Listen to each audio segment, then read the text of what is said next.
Hello বন্ধুগণ, কেমন আছো? দেখো, আমি আমার আজকে সকালে জলখাবারটা কি বানিয়েছি।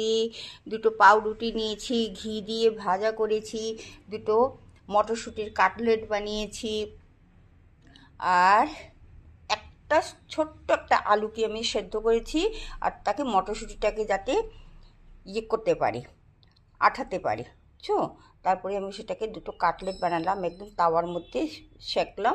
তারপরে আমি দেখুন ভেতরেও দুটো রয়েছে আমার পাউরুটির সঙ্গে।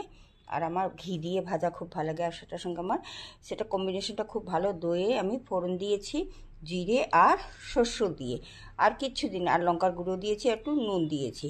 আপনারাও সকাল সকাল জলখাবারে খেয়ে দেখুন।